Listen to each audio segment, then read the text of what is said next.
하나님 아버지 감사합니다. 주의 말씀을 삼가 듣고자 합니다. 성령께서 감동하시옵소서. 알아듣도록 듣는 귀를 주시고 볼 수 있도록 보는 눈을 열어주시옵소서. 하나님의 선하신 뜻까지 헤아리고 마음에 그대로 공감하고 이해할 수 있도록 명철로 분명하게 모든 내용을 파악할 수 있도록 깨닫는 마음을 허락해 주시옵소서. 그래서 이 말씀이 하나님께서 기록하게 하신 뜻 그대로 지금까지 보존하여 주시고 오늘 읽게 하신 뜻 그대로 우리의 가슴에 고스란히 담기게 하옵소서. 그리고 이 말씀과 함께 하나님의 뜻을 알아들어서 이 하루를 바라보게 하옵소서. 주께서 허락하신 이 하루, 예수님 안에서 또 허락하신 이 생명의 하루, 호흡의 하루를 하나님의 사랑으로 물들어가게 하옵소서. 하나님께서 우리 안에 담아주신 믿음으로 이 하루를 걸어가게 하옵소서. 오늘 이 하루 소망으로 굳건하게 서게 하시고 한결같이 힘의 올바른 길을 하는 우리에게 하옵소서. 오늘도 말씀을 나가심에 감사드립니다. 우리 아버지 하나님 말씀 예수님 이름으로 기도합니다. 아멘. 오늘은 사무엘 하서 4장에서 8장까지 말씀 함께 읽습니다. 사무엘 하서는 다윗왕 이야기입니다. 다윗왕 이야기 가운데 유다 지파의 왕 다윗, 거기 이야기는 3장까지 이야기고, 그리고 드디어 4장이면 사울 왕가가 멸망합니다. 그리고 5장에 이스라엘 민족 전체로부터 다윗이 기름 부음 받아서 5장부터 다윗의 이제 통일 왕국의 왕 다윗, 그 이야기가 이어져 갑니다. 오늘 바로 그런 이야기로 함께 읽어갑니다. 사무엘하서 4장입니다. 사울의 아들 이스보셋은 아브넬이 헤브론에서 죽었다 함을 듣고 손에 맥이 풀렸고 온 이스라엘이 놀라니라. 아브넬이 죽은 소식을 듣고서 사울 왕가가 중심된 11지파, 그들이 저 유다 멸망시키자 하고 일어난 게 아니라 손에 맥이 풀리고 놀랄 정도에 멈춥니다. 전쟁이 일어나지는 않아요. 사울의 아들 이스보셋에게 군 지휘관 두 사람이 있으니 한 사람의 이름은 바하나요, 한 사람의 이름은 네갑이라. 베냐민 족속 브에롯 사람 림몬의 아들들이더라. 브에롯도 베냐민 지파에 속하더니 일찍이 브에롯 사람들이 깃다임으로 도망하여 오늘까지 거기에 우거함이더라. 사울의 아들 요나단에게 다리 저는 아들 하나가 있었으니 이름은 무비보셋이라. 전에 사울과 요나단이 죽은 소식이 이스라엘에서 올 때에 그의 나이가 5살이었는데 그 유모가 안고 도망할 때 급히 도망하다가 아이가 떨어져 절게 되었더라. 갑자기 이스보셋 이야기 하다가 무비보셋 이야기가 한 절 딱 끼어 있습니다. 4절. 두 사람의 이제 앞으로의 행보가 전혀 달라지게 됩니다. 한 사람은 비극으로 죽게 되고 한 사람은 다시 은혜를 입게 되죠. 두 사람, 그래서 여기 두 사람을 나란히 담아놓은 게 참 이도 또한 묘합니다. 무비보셋은 사울이 왕으로 세우고 싶었던 요나단의 적통 아들 아니겠습니까? 적통 아들이고, 그리고 이스보셋은 사울의 아들이죠. 아들인데 두 사람의 이 이후가 전혀 다른 삶의 길로 가게 됩니다. 부에롯 사람 림몬의 아들 레갑과 바나가 길을 떠나 볕을 쬐을 때쯤에 이스보셋의 집에 이르니 마침 그가 침상에서 낮잠을 자는지라. 이 낮잠 자는 시간은 이스라엘 민족에게 흔한 일상입니다. 왜냐 그러면 낮에 너무 더워요. 여기 지중해성 기후가 낮의 온도가 40도나 되고 너무나 볕이 뜨겁다 보니까 거기에 낮에 활동하기 어렵습니다. 그래서 낮에는 쉽니다. 낮에는 대부분 다 쉬고 아침 저녁에 일을 하고 다닐 것은 다니고 보통 그렇게 합니다. 레갑과 그의 형제 바나가 밀을 가지러 온 채하고 집 가운데로 들어가서 그의 배를 찌르고 도망하였더라. 이스보셋을 암살하려고 하는 이 레갑과 바나였습니다. 왜 이들이 또 이런 행보를 하나? 이스보셋이 빨리 죽어야 통일된다 그런 생각이었을까요? 그들이 집에 들어가니 이스보셋이 침실에서 침상 위에 누워 있는지라 그를 쳐 죽이고 목을 베어 그 머리를 가지고 밤새도록 아라바 길로 갔다 합니다. 아라바 길로 하니까 우리는 꼭 아라비아 사막 뭐 아라비아 사막 그게 아니고 여기 아라바는 이스라엘 그 지형을 말하는 둘 중 하나인데요. 어, 평지가 있고 경사길이 있습니다. 양쪽 다 평지거든요. 평지라고 불립니다. 근데 경사길은 산지에서 저쪽 어, 해안, 그러니까 지중해로 향하는 그쪽에 경사지, 그쪽을 두고 한 말이고, 아라바는 보통 다른 데에 있는 평평한 지역, 평지를 가리키는 말입니다. 아라바길, 뭐 사막길이 아닙니다. 평지길, 밤새도록 여기가 지금 어, 저쪽 어, 가나안 그러니까 여단강 동편에 저 위에 가나안 땅이 시작되는 그쪽 정도 시점에 지금 현재 이들이 지금 머물러 있지 않습니까?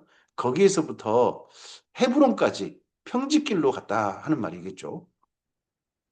헤브론에 이르러 다윗 왕에게 이스보셋의 머리를 들이며 아뢰되 왕의 생명을 헤아려 하던 원수 사울의 아들 이스보셋의 머리가 여기 있나이다. 다윗에게 지금 앞서서 사울 왕의 왕관하고 팔목걸이를 가져온 그 아말렉 사람도 왕의 원수 사울, 그리고 여기도 이스보셋에서 머리를 가져온 사람도 왕의 원수 사울의 아들 이스보셋. 여호와께서 오늘 우리 주 대신 왕의 원수를 사울과 그의 자손에게 갚으셨나이다 하니 이 두 사람도 다윗 왕한테 빌붙어 가지고 이스보셋을 죽인 어떤 공로 그런 거 인정받아서 장래를 보장받고 싶은 욕심이었겠죠. 그 아말렉 사람처럼.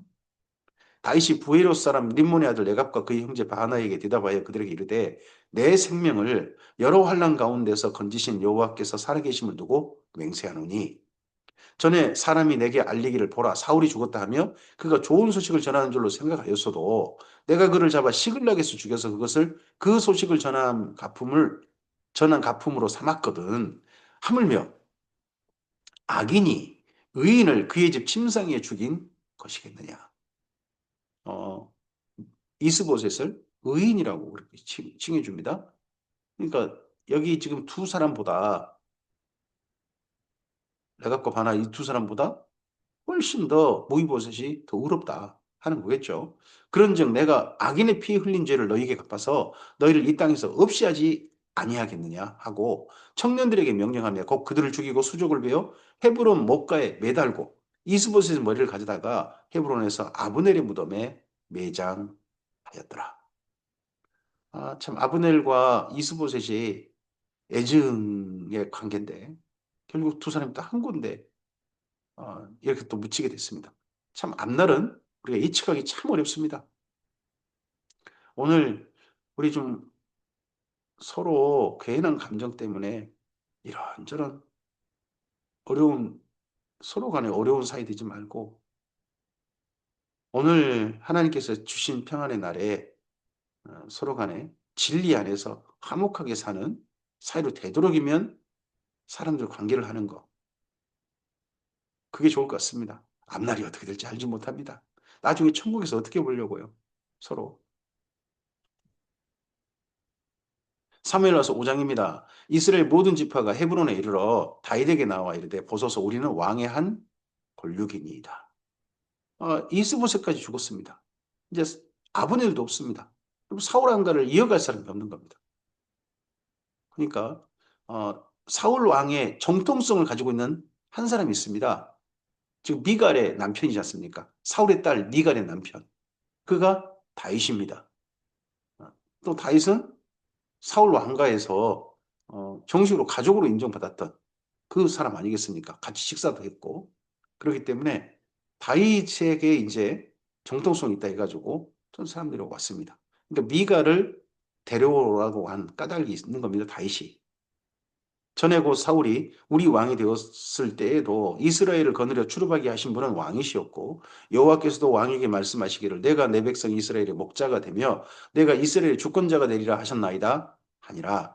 이에 이스라엘 모든 장로가 헤브론에 이르러 왕에게 나오매 왕이 다윗왕이 헤브론에서 여호와 앞에 그들과 언약을 맺음에 그들이 다윗에게 기름을 부어 이스라엘 왕으로 삼으니라.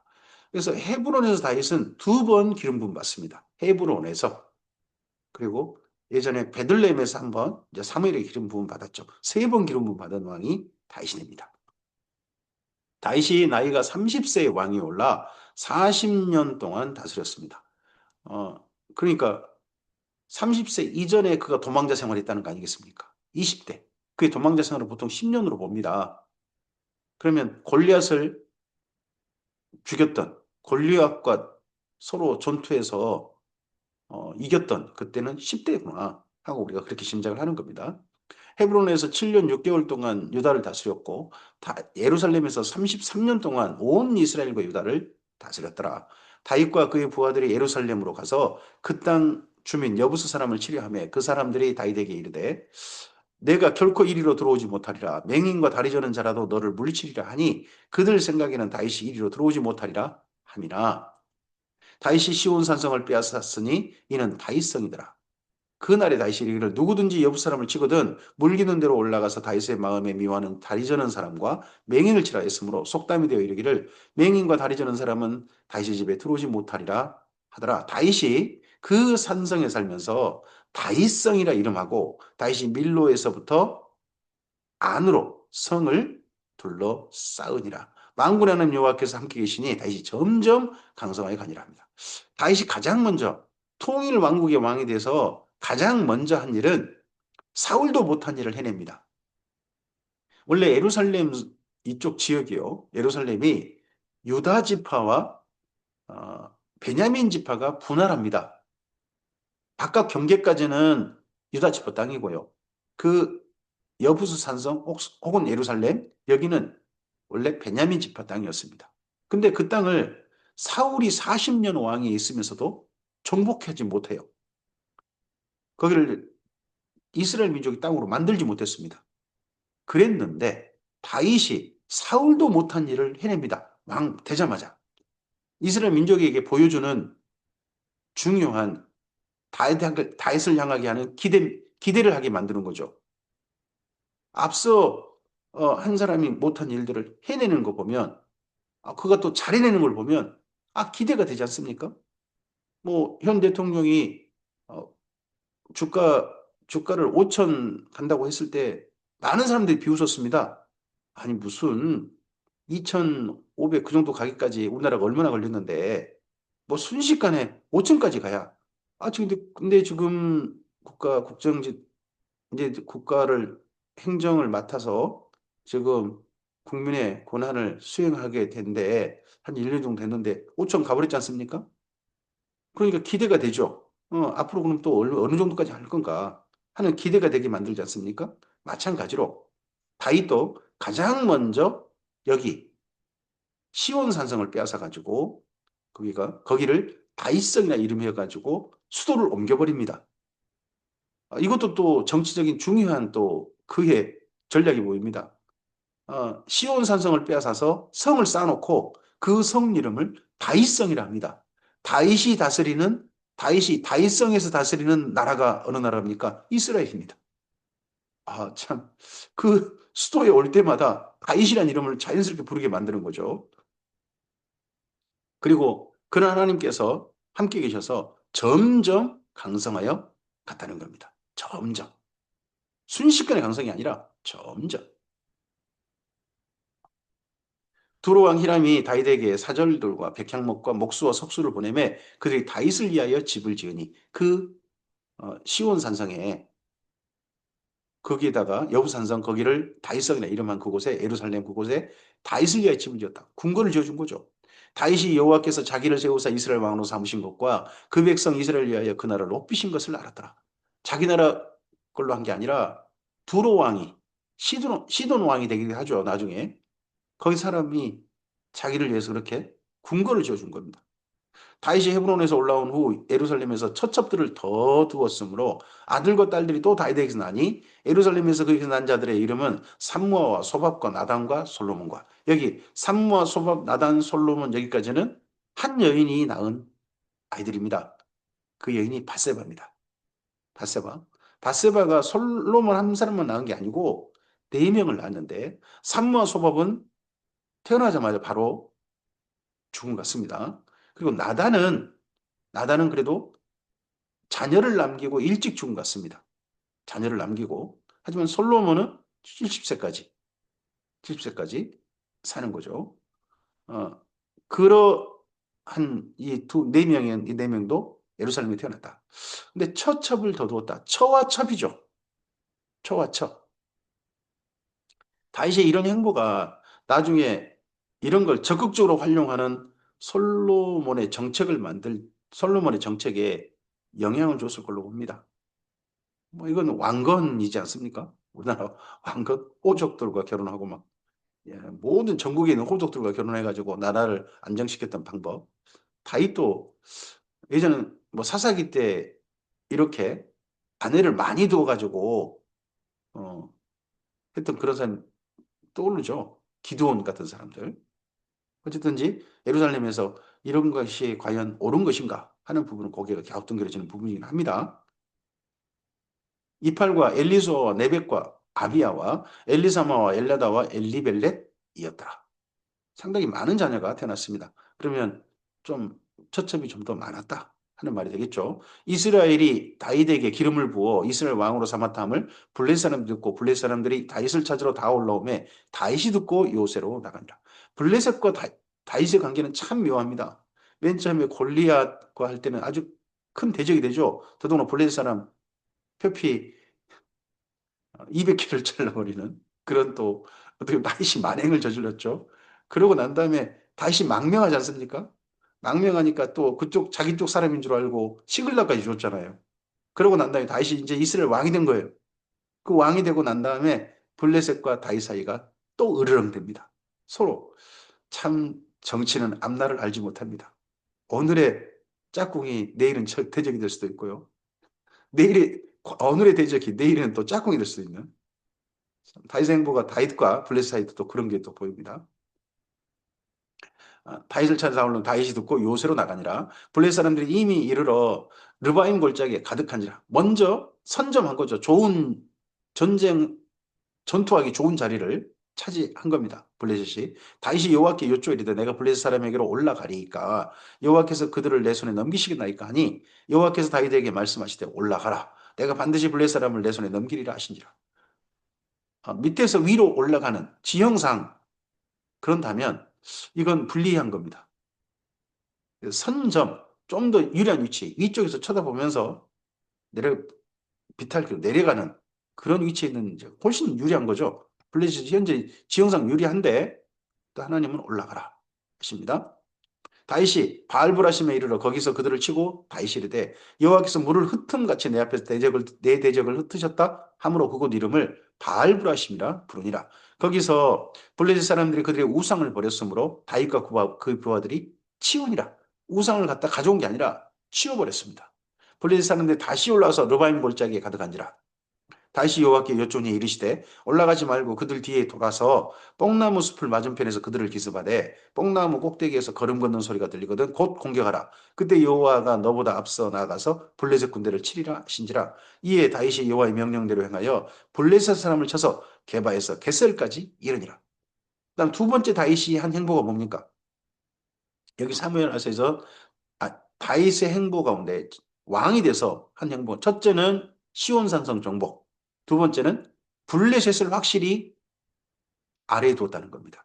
다시는 블레셋이 쳐들어오지 못하게 두 번의 전쟁을 통해 가지고 블레셋을 이겨버리는 블레셋보다 훨씬 우위에 있음을 분명히 증명하는 그런 전쟁을 했다는 겁니다.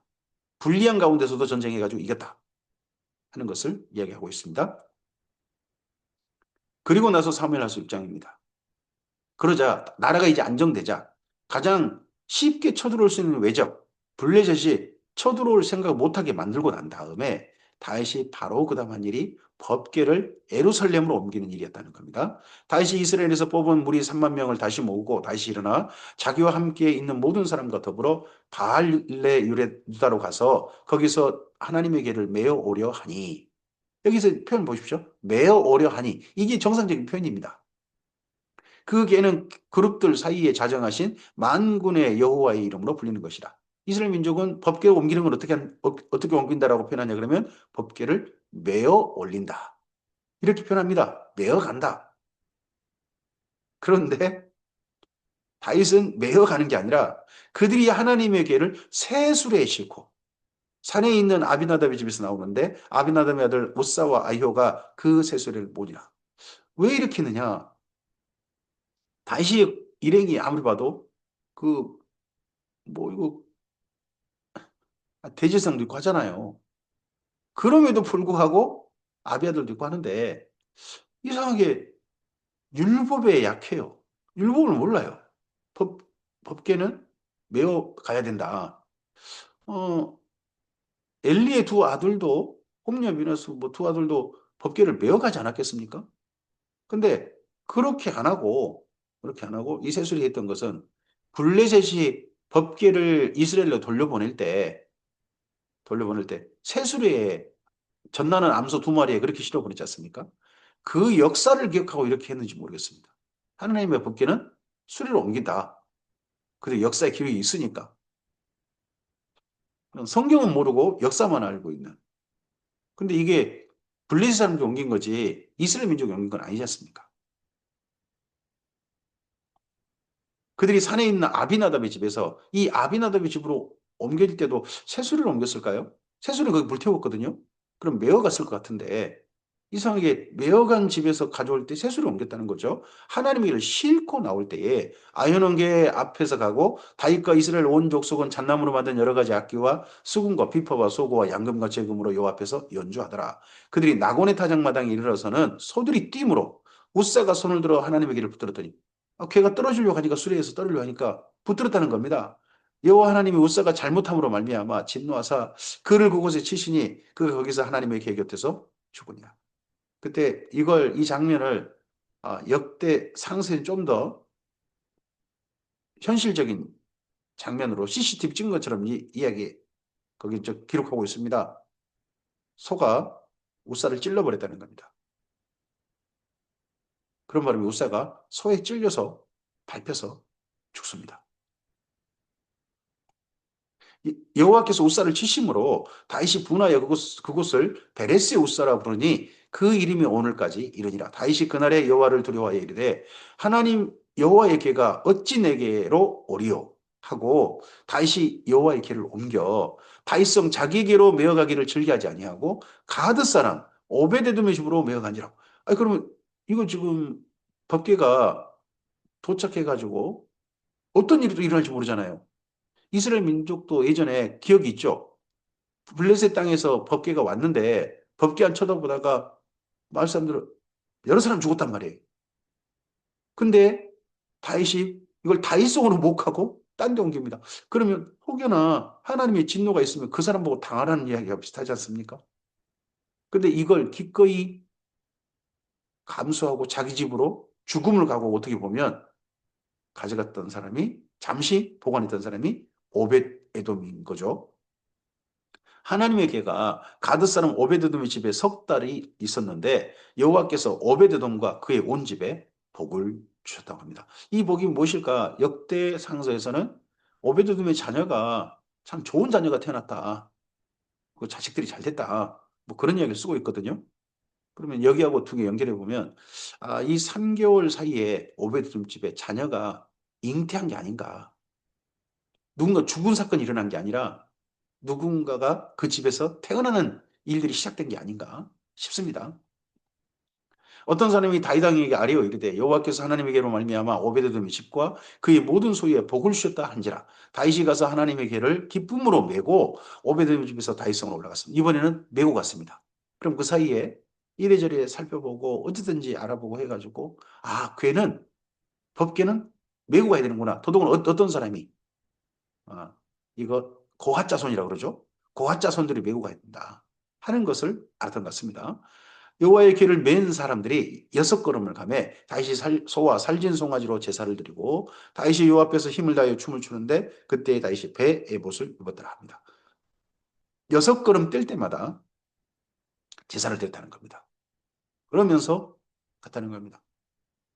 그리고 다윗은 그 앞에서 춤을 췄습니다. 배 에봇을 입었다는 겁니다. 배 에봇은 한 벌짜리 옷입니다. 상하의가 따로 구분되는 옷이 아닙니다. 그러니까 혹여 이 이후에 이 에봇이 내려갔다 그렇게 표현하는 것은 조금 이스라엘 민족의 에봇을 모르는 이야기입니다. 상하의로 구분되는 옷이 아닙니다. 한 벌 옷입니다. 한 벌 옷이 내려가지는 없습니다. 다만 그이 하얀색이고 속옷 비슷한 그런 그 예복이기 때문에 이 옷이 어, 아마도 땀에 젖으면 허벅지가 드러나고 그러겠죠. 하체가 드러났단 말은 그런 표현일 겁니다. 다윗과 온 이스라엘 족속이 즐거이 환호하며 나팔을 불고 여호와에게를 메어오니라. 메어올 때 온 이스라엘은 즐거워하고 다윗은 그 앞에서 춤을 췄습니다. 원래 왕이 춤을 추는 일은 이건 있을 수 없는 일입니다. 근데 다윗이 기꺼이 춤을 춘 겁니다. 왜 그렇습니까? 이 법궤를 옮길 때 다윗이 이스라엘 민족에게 어떻게 보면 중요하게 보여주는 게 있습니다. 그게 뭐겠습니까? 여호와께서 왕이시라는 겁니다. 내가 왕이 아니라 여호와께서 왕이시다. 나는 그 여호와 하나님의 이 잔치에 춤을 추어 가지고 하나님을 기쁘게 해드릴 사람에 불과하다 하는 것을 다윗이 지금 온 이스라엘 민족 앞에서 드러내고 있는 겁니다. 다윗의 신앙 고백인 거죠. 여호와에게가 다윗성으로 들어올 때 사울의 딸 미갈이 창으로 내다보다가 다윗 왕이 여호와 앞에서 뛰며 춤추는 것을 보고 심중에 그를 업신여겼다는 겁니다. 일부러 이렇게 표현합니다. 사울의 딸 미갈. 다윗의 아내 미갈이라 할 수도 있지 않습니까? 근데 사울의 딸 미갈. 여호와의 길을 메고 들어가서 다윗이 그것을 위하여 친 장막 가운데 그 준비한 자리에 그것을 두매 다윗이 번제와 화목제를 여호와 앞에 드리니라. 다윗이 번제와 화목제 드리기를 마치고 만군의 여호와의 이름으로 백성에게 축복하고 모든 백성 곧 온 이스라엘 무리에게 남녀를 막론하고 떡 한 개와 고기 한 조각과 건포도 떡 한 덩이씩을 나누어 주매 모든 백성이 각기 집으로 돌아가니라. 큰 잔치였다는 거죠. 국가의 큰 잔치. 법궤 옮기는 게. 그래서 법궤를 이 예루살렘으로 옮깁니다. 그럼 예루살렘엔요. 사람 왕인 다윗이 있습니다. 하지만 이스라엘 민족 전체가 기억하고 있습니다. 우리 이스라엘의 진짜 왕은 여호와 하나님이시구나. 다윗 왕도 사람 왕 다윗도 그 앞에 춤을 추어서 그분을 즐겁게 해드리는 그런 왕에 불과하구나. 진짜 왕은 여호와시구나 하는 그런 중요한 인식을 하게 해준 시간인 거죠. 다윗이 자기 가족에게 축복하러 돌아올 때에 사울의 딸 미갈이 나와서 다윗을 맞으며 이르되 다윗이 지금 뭐 처첩도 여러 명이라 하지 않습니까? 근데 대표가 누구냐? 미갈입니다. 미갈. 그럼 이때 미갈하고 다윗 사이가 어, 가족에게 축복하러 왔으니까 사이가 좀 더 좋아질 수 있는 중요한 시간이었습니다. 그런데 미갈이 뭐라고 하냐 그러면 이스라엘 왕이 오늘 어떻게 영화로운지 방탕한 자가 염치없이 자기 몸을 드러내는 것처럼 오늘 그의 신복의 계집종의 눈앞에서 몸을 드러내셨도다 하니 몸을 드러내셨다. 이게 에봇이 땀에 젖었겠죠. 그래서 몸에 굴곡이 드러나고 뭐 허벅지가 비추어 보이고 뭐 그런 모습이었겠죠. 근데 이걸 굉장히 수치스럽게 여기는 겁니다. 사울의 딸 미갈을. 그러니까 사울은 백성들 앞에서 낮춰 보이는 거에 대해서 싫어합니다. 그 전에 사무엘이도 그렇게 했지 않습니까? 아말렉 그 족속 치는 것 때문에 말씀을 변기시켜서 했던 것 때문에 하나님 당신 버립니다. 다른 사람 그러면 당신 왕정을 후회합니다라고 했을 때 기어이 이 백성들 앞에서는 그래도 나에게 축복하고 나와 함께 제사 드리고 가십시오라고 해가지고 겉옷을 찢어지도록 잡고 분위기 싸게 만들어서 사무엘로 하여금 제사 드리게 만들었지 않습니까? 백성들 앞에서 어떻게 낮춰 보이는 걸 싫어했던 사울의 영향력이 이 미갈에게도 좀 은근히 있지 않나 싶습니다. 다윗이 미갈에게 이르되 이는 여호와 앞에서 한 것이니라 그가 내 아버지와 그의 온 집을 버리시고 나를 택하사 나를 여호와의 백성 이스라엘 주권자로 삼으셨으니 내가 여호와 앞에서 뛰놀리라. 내가 이보다 더 낮아져서 스스로 천하게 보일지라도 내가 말한 바 계집종에게는 내가 높임을 받으리라 한지라. 이 미갈에게는 더 높임 받을 것이다. 그러면서 그러므로 사울의 딸 미갈이 죽는 날까지 그에게 자식이 없으니라라는 말로 여기 6장을 마무리해 버립니다. 그럼 다윗과 미갈이 이 이후에 한 집에 살면서도 결코 잠자리를 같이 한 적이 없다 하는 그런 말이겠죠. 이렇게 되면 미갈이 지금 원래 남편, 나중에 또 사울이 남편을 줬지 않습니까? 그럼 보내도 되지 않습니까? 안 보냅니다. 왜냐 그러면 이게 정치거든요. 미갈의 남편, 그건 사울 왕의 정통성을 이어받은 사람 다윗이라는 뜻이 되니까 계속해서 미갈을 데리고 있습니다. 버리지 않습니다. 대신에 미갈을 궁궐을 감옥 삼게 만들어버린 겁니다. 다윗이 어떻게 보면 이거 아주 잔인한 거 아니겠습니까? 다윗의 행보가 다 옳다? 이런 선택에 대해서 옳다고 우리가 할 수 있겠습니까? 사람은 사람인 겁니다. 사무엘 나서 7장입니다. 그리고 나서 여호와께서 주의 모든 원수를 무찌르사 왕으로 궁에서 평안히 살게 하신 때에 합니다. 여기 7장은 다윗 왕의 아주 후기 이야기입니다. 여호와께서 주의 모든 원수를 무찌르사 왕으로 궁에 평안히 살게 하신 때 그 모든 원수 중에는요 그의 아들 압살롬도 들어갈 가능성이 있습니다. 아주 뒤의 이야기인 거죠. 그러니까 하나님의 성전을 지어 바치고 싶었다는 이야기는 초기 이야기라보다는 후기 이야기다. 다윗 왕이 되고 난 다음에 후기 이야기다. 하지만 사무엘라서 7장은 앞으로 가져왔습니다. 법궤를 옮기고 그리고 법궤를 모실 그런 성전을 짓고 싶어 했다는 이야기로 바로 이어가고 있고 그리고 사무엘라서 7장보다 더 먼저 됐을 이야기인 8장을 뒤로 빼고 있습니다. 뒤에는 원수를 무찌른 이야기가 있어요.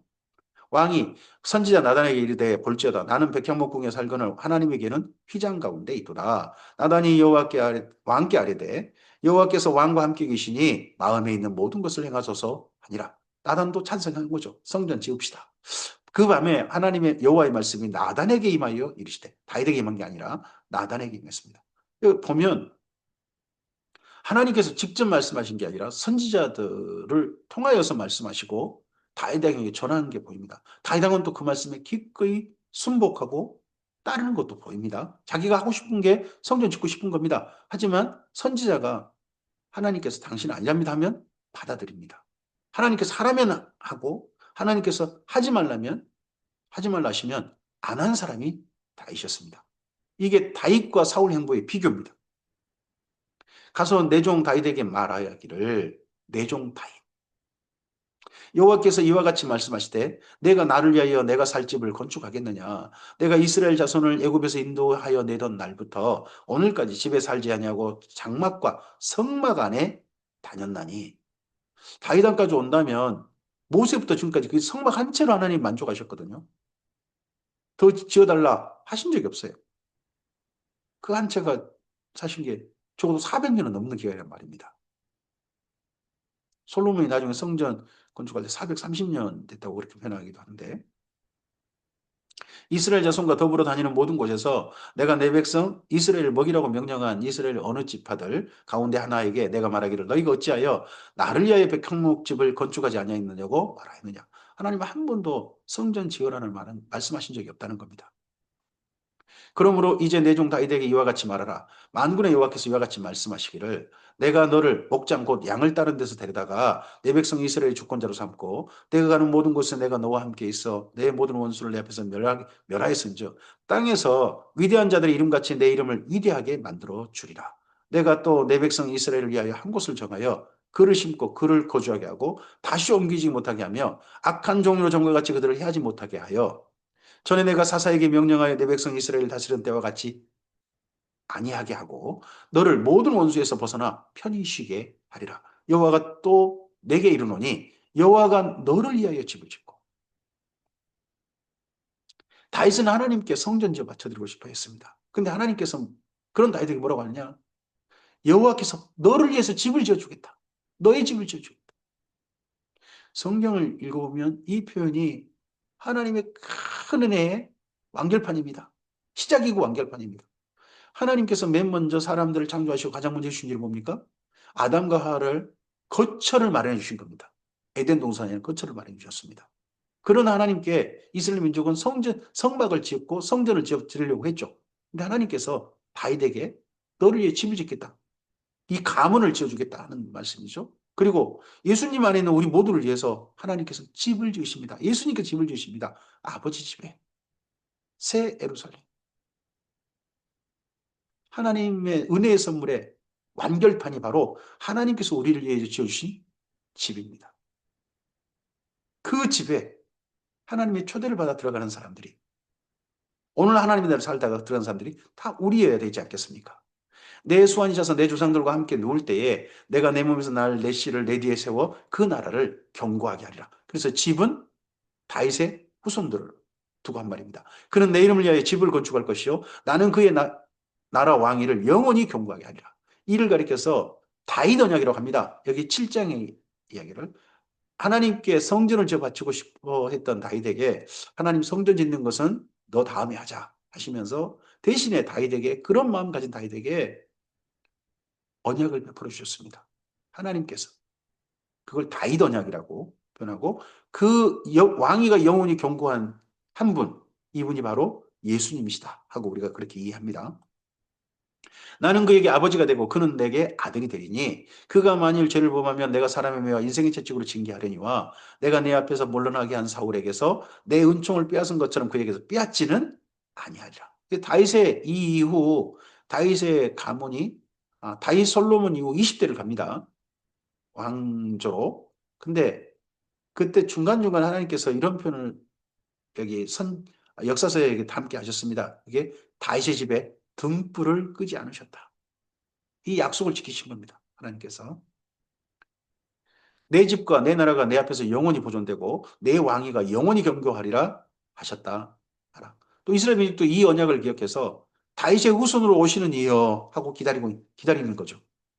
예수님 오실 때, 예수님께서 예루살렘 입성하실 때 다윗의 후손을 환영하는 그런 일이 있지 않습니까? 나단이 이 모든 말씀들과 이 모든 계시대로 다윗에게 말하니라. 그러자 다윗이 그런 하나님께 감격의 기도를 올려드립니다. 다윗 왕이 여호와 앞에 들어가 앉아서 이르되 주 여호와여 내가 누구오며 내 집이 무엇이기에 나를 여기까지 이르게 하셨나이까. 주 여호와여 주께서 이것을 오히려 적게 여기시고 또 종의 집에 있을 먼 장래 일까지도 말씀하셨나이다. 주 여호와여 이것이 사람의 법이니이다. 주 여호와는 주의 종을 아시오니 다시 주께 무슨 말씀을 하오리이까. 주의 말씀으로 말미암아 주의 뜻대로 이 모든 큰 일을 행하사 주의 종에게 알게 하셨나이다. 그런즉 주 여호와여 이러므로 주는 위대하시니 이는 우리 귀에 들은 대로는 주와 같은 이가 없고 주 외에는 신이 없음이니다. 주 외에는 신이 없음이니다. 이 고백을 우리가 하는 겁니다. 이 땅에 신이라 불리는 수많은 것들이 있지만 다 가짜라는 겁니다. 오직 신은 여호와 하나님, 예수님을 보내신 우리 하늘 아버지, 그분만이 신이십니다. 땅에 어느 한 나라가 주의 백성 이스라엘과 같으리까?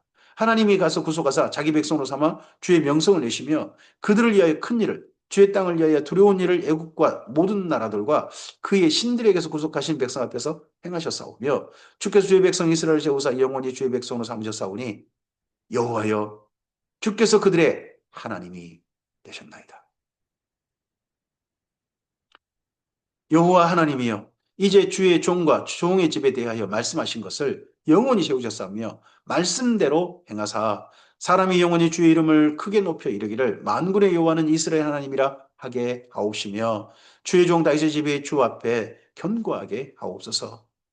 하나님의 언약을 따라서 기도하고 있는 거죠. 만군의 여호와 이스라엘 하나님이여 주의 종의 길을 여시고 이르시기를 내가 너를 위하여 집을 세우리라 하셨으므로 주의 종이 이 기도로 주께 간구할 마음이 생겼나이다. 주 여호와여 오직 주는 하나님이시며 주의 말씀들이 참되시니이다. 주께서 이 좋은 것을 주의 종에게 말씀하셨사오니 이제 청하건대 종의 집에 복을 주사 주 앞에 영원히 있게 하옵소서. 주 여호와께서 말씀하셨사오니 주의 종의 집이 영원히 복을 받게 하옵소서 하니라. 다윗이요. 자기가 좋은 소원 가졌는데 하나님께서 거절하신 거 아닙니까 사실은? 너 다음에 하자. 너는 아니다. 했을 때 왜 제가 아닙니까? 하고 따진 게 아닙니다. 하나님 말씀하신 대로 그대로 받습니다. 그리고 자기에게 주신 은혜의 선물도 그대로 받습니다. 사실 다윗에게 많이 주는 은혜가 아니라 후손들에게 주는 은혜들이 더 많지 않습니까? 그럼에도 그걸 그대로 받습니다. 왜 나한테 더 주지? 그러지 않습니다. 이게 다윗의 보여주는 아름다운 행보입니다. 그러니까 다윗을 보시고 하나님께서 이런 말씀하셨습니다. 이시의 아들 다윗을 만나니 내 마음에 합한 자라. 이런 다윗이 사실은 7장보다 앞서서 한 일이 8장입니다. 그의 모든 원수를 무찌르고 난 다음에 7장이 있었다니까요. 원수를 무찌른 사건이 8장에 있습니다. 그러니까 사무엘 하서는 다윗의 행적을 일부러 의도적인 좀 그런 배열을 한 겁니다. 그가 성전을 마련할 다윗성을 먼저 정복하죠. 그리고 주변 원수 가운데 블레셋만 주를 안정시키고 법궤 옮기고 그리고 나서 그 법궤가 모실 성전을 지어주고 싶어 했다. 그 수술하고 나서 그다음에 주변 원수 무찌른 사건은 8장 뒤로 뺀 겁니다. 그 후에 다윗이 블레셋 사람들을 쳐서 항복을 받고 블레셋 사람들의 손에서 메덱 암마를 빼앗으니라. 다윗이 또 모압을 쳐서 그들로 땅에 엎드리게 하고 줄로 재어 그 두 줄 길이의 사람은 죽이고 한 줄 길이의 사람은 살리니 모압 사람들이 다윗의 종들이 되어 조공을 드리니라. 루옵의 아들 소바 왕 하다데셀이 자기 권세를 회복하려고 유브라데 강으로 갈 때에 다윗이 그를 쳐서 그에게 마병 1700명과 보병 2만 명을 사로잡고 병거 100대의 말만 남기고 다윗이 그 외의 병거의 말은 다 발에 힘줄을 끊었더니 다메섹 아람 사람들이 소바왕 하다데스를 도우러 온지라. 다윗이 아람 사람 2만 2천 명을 죽이고 다윗이 다메섹 아람의 수비대를 돕매 아람 사람이 다윗의 종이 되어 조공을 바치니라. 다윗이 어디로 가든지 여호와께서 이기게 하시니라. 여기는 가나안 땅 북쪽 정복입니다. 북쪽 지경을 넓힌 겁니다. 북쪽에 특별히 아람, 나중에 아람이란 나라로 이 이스라엘과 맨날 으르렁거리고 싸우고 협력하기도 하고 하는 그런 나라가 있습니다. 그 아람 지역을 전부 다 정복했습니다. 그러고 난 다음에 북쪽 정복이 끝날 때 정도에 다윗이 어디로 가든지 여호와께서 이기게 하셨다 하는 표현을 남기고요. 정말 남쪽 정복도 이 말씀을 남기는 거죠. 다시 하다데셀의 신복들이 가진 금방패를 빼앗아 예루살렘으로 가져오고 또 다윗왕이 하다데셀 고을 베다와 베로드에서 매우 많은 옷을 빼앗습니다. 이것이 나중에 성전 건축 재료가 됩니다. 하마당 도이가 다윗이 하다데셀의 온 군대를 쳐서 물질렀다함을 듣고 도이가 그의 아들 요람을 보내 다윗 왕에게 문안하고 축복하게 하니 이는 하다데셀이 도이와 더불어 전쟁이 있던 터에 다윗이 하다데셀을 쳐서 무찌름이라. 요람이 은 그릇과 금 그릇과 녹 그릇을 가지고 온지라.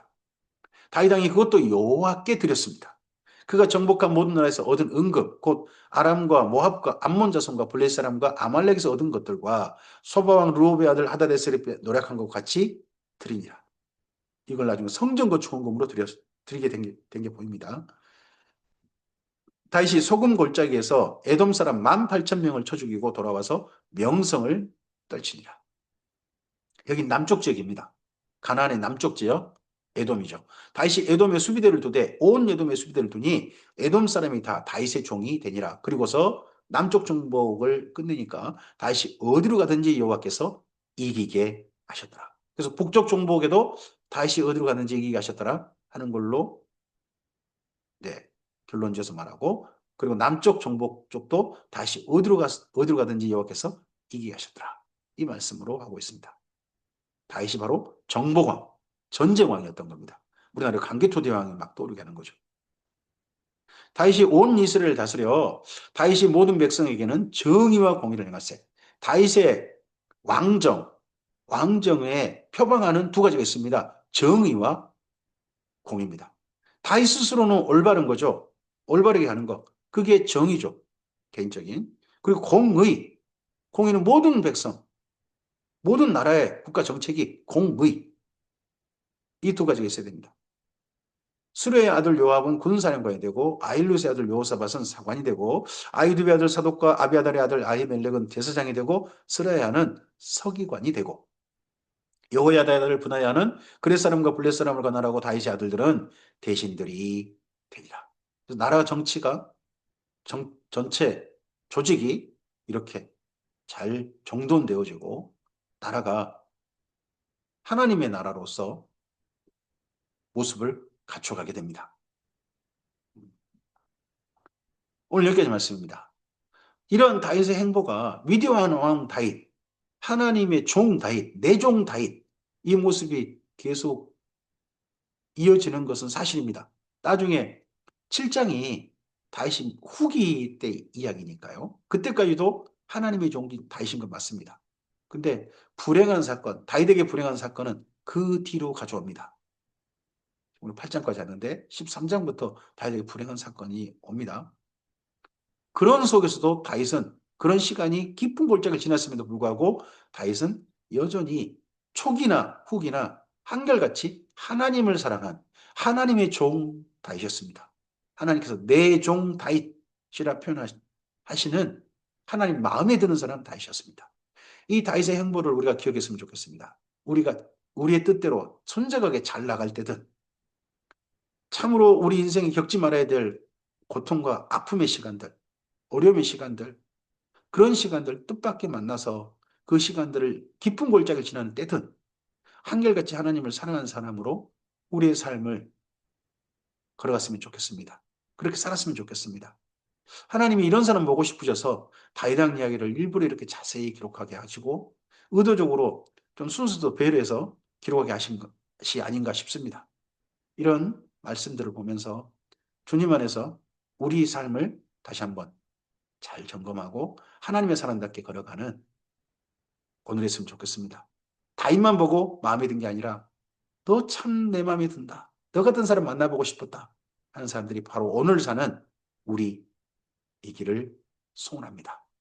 주께서 그런 소원을 가지고 걷는 우리들을 성령님을 통하여 도우실 줄 믿습니다. 감사합니다.